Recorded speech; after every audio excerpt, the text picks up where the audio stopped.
Hello, Kirby Eagles. Today for story time, we have Rocky and the Lamb. Our author is Greg Gormley, and our illustrator is Lynn Chapman.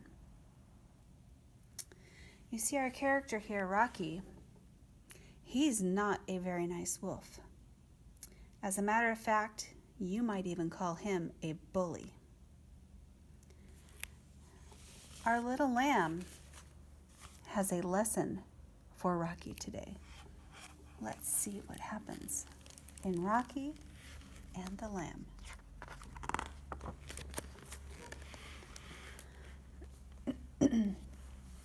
In a misty, murky, far-off land, a gloomy mountain stood. At the mountain's thorny foot, in a lonely, stony pass, behind a boulder, lived a wolf called Rocky. He was not a noble or a handsome beast.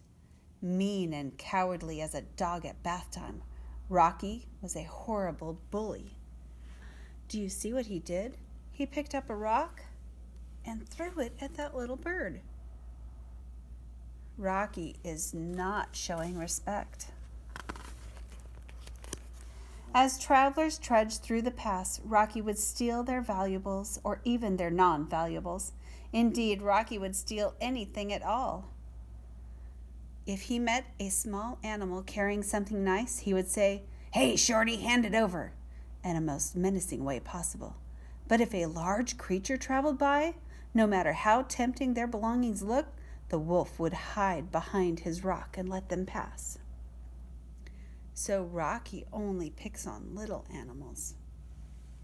He doesn't dare stand up to the big bear. One day, Rocky spied a sweet little lamb making her way along the path. She was carrying a small plain box. "How nice," said Rocky to himself. "A present for me."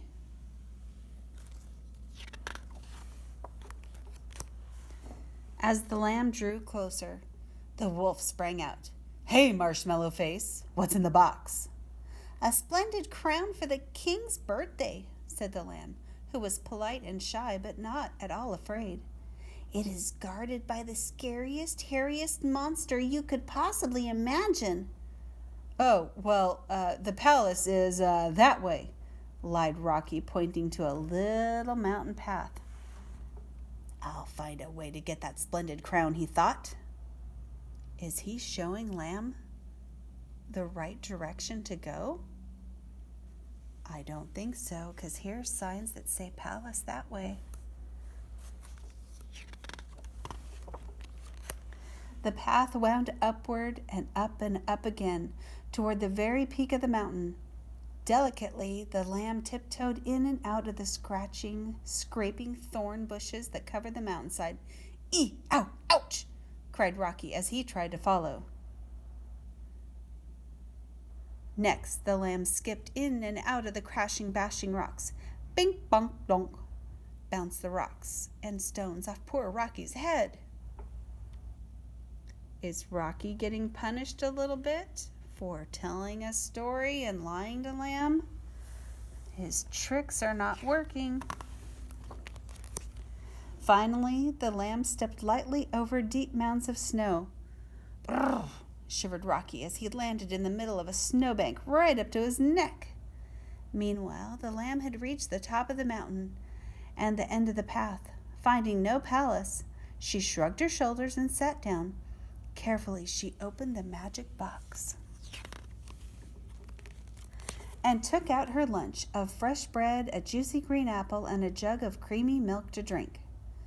There was indeed a most splendid crown, which she placed on a small satin cushion, but no sign at all of a monster. That is a magic box. Look at all of that stuff that she took out of that teeny tiny box. "Aha! There never was a monster," thought Rocky. "I'm taking that crown."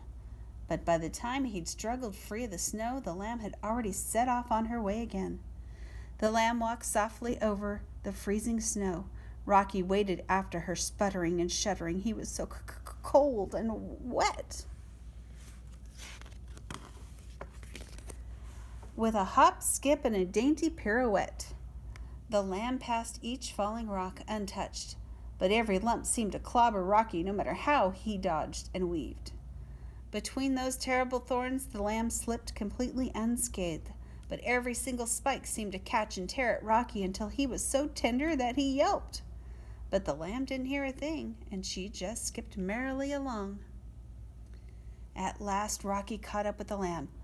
"Oh, Mr. Wolf, I got lost. How kind of you to come and help me," said the lamb, happy to see him.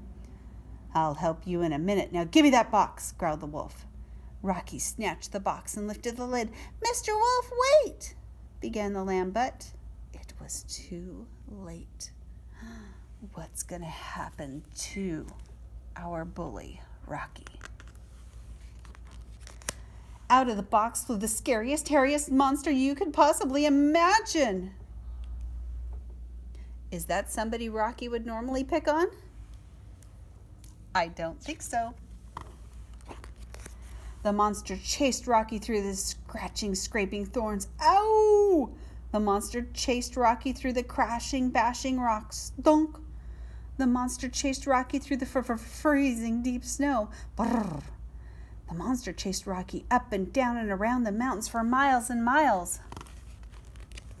Finally cornered behind his very own boulder, Rocky whimpered, "Please don't hurt me, scary monster. I promise I'll be a good wolf." At that moment, the lamb appeared.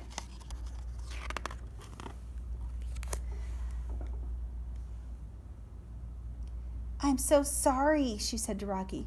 "Leave Mr. Wolf alone, you naughty monster. He was only trying to help me get to the palace." The monster slunk back into the box and looked a little ashamed.